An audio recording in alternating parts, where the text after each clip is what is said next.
Dear learners, welcome. The purpose of this video is to improve your listening skills, and it helps you understand the story by providing vocabulary. There are also some comprehension questions and a quick competition that you can answer. By the way, enjoy this video, and I hope you like the story. Okay, let's begin. Island of the Blue Dolphins by Scott Odell. Vocabulary Review. Chapter 10. Deep. A significant distance or level extending far below the surface. Keep. To have or continue to have in your possession, preserving it for future use. Count. To say numbers one after the other in order, or to calculate the number of people or things in a group. Grow. To increase in size or amount. Pick. To take some things and leave others. Hide. To conceal something or someone in a way that they cannot be seen or found. Catch. To capture something in motion, typically by hand, preventing it from falling or escaping. Draw. To make a picture of something or someone with a pencil or pen. Chapter 10. A World of Animals.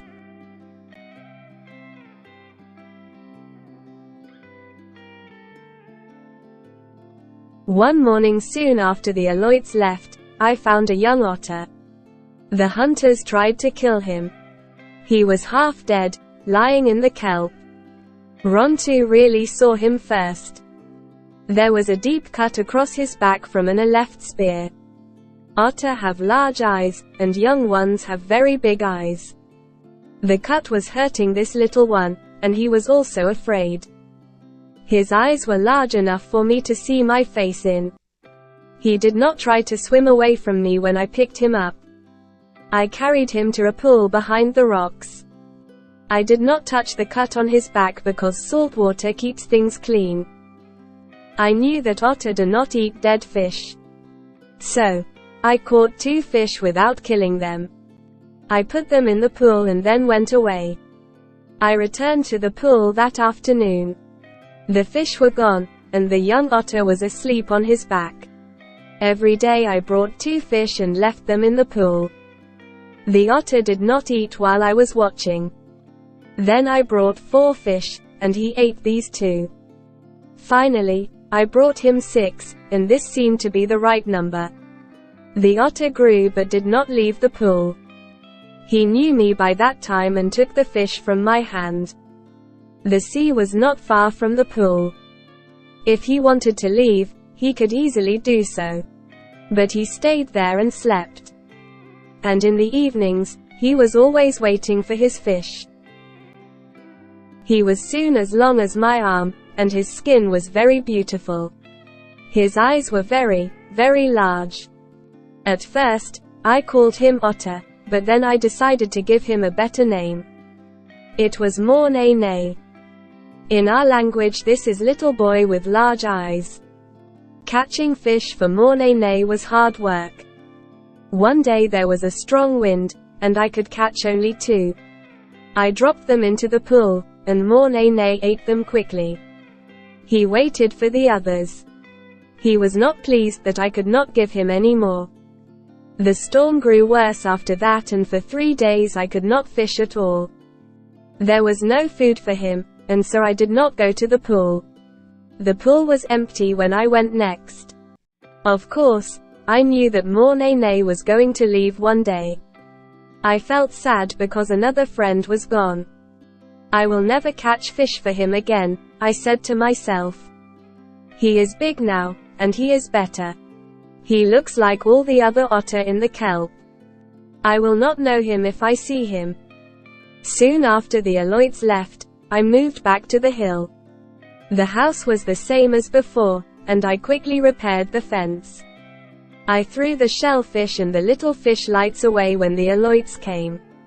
But Rontu and I always found enough food to eat. The nights were dark, and so I worked only during the day. That winter I made another string for my spear. On fine days I put on my new string of beads with my feather skirt. And I thought of Tutok when I was wearing them. I could hear her saying strange words in her language. And I could hear myself answering in mine. Spring was again a time of flowers and many birds. Water ran down the ravines into the sea. Taina and Lurai built a home in the tree where they were born. They built it mostly of dry kelp and leaves. But they also used hairs which they took from Rontu's back. Rontu did not like it. And in the end, he hid himself until their new home was finished. Lurai produced 2 brown eggs. So, I was right when I gave her a girl's name. Taina helped to keep the eggs warm. The 2 ugly little babies soon grew beautiful. I gave them names too. I also found a young seabird on the rocks. Its leg was broken. I put a small stick on each side of the broken leg and tied the 3 together. He was not old enough to fly, but he could soon walk about the house. I had the young birds and the old ones, the white seabird and Rontu. My family was a happy one, but I could not forget Tutok. I often thought of my sister, Ulape, too. I did not know where she was. She drew a blue line across her face before she left the island. Perhaps she had a husband now. Perhaps she and Nanko had many children. My own children were very different from the ones that I always wanted to have. One day I was collecting shellfish when I saw a group of otter playing in the kelp. I looked for Mornene, but I could not see him. Then one otter followed me when I paddled away. He swam around the front of the boat. I was sure that he was Mornene. And sir, I held up one of my fish. Otters swim very fast. In a moment he had the fish in his mouth. I did not see him for many weeks after that. But one morning I was fishing, and he suddenly swam out of the kelp. 2 baby otter were moving slowly behind him. Mornene came close to the boat. I threw a fish into the water. He wanted the babies to have it, but they were more interested in me. Mornene did not touch the fish until it began to swim away. Then he caught it and put it in front of them. I threw him another, and he did the same thing as before. But young ones only played with the fish. Finally, they grew tired of the game. They swam to Mornene. At first, I thought that he was the father. If a mother otter dies, the father often brings the babies up. But the babies began to feed from him. I knew then that Mornene was their mother. I looked down at the little family. Mornene, I said, I am going to give you a new name. It should be Wanene. That is the right name for the girl with the large eyes. The young otter grew fast and was soon taking fish from my hand. Wanene liked shellfish better, and she could break the shells herself. She held a rock in her mouth. Then she lay back, with the shellfish on her chest. She hit the shellfish with the rock until the shell broke. The babies soon learned to do this, too. And I often watched and laughed at the 3 of them. It seemed like a game that they were playing for me. But I knew, of course, that all otter eat shellfish like this. I enjoyed that summer with Wanene and her family. And after that I never killed another otter. I used my old otter coat, but I never made a new one. I never killed another bird or a dog or a sea elephant. Our people kill birds and animals without a thought.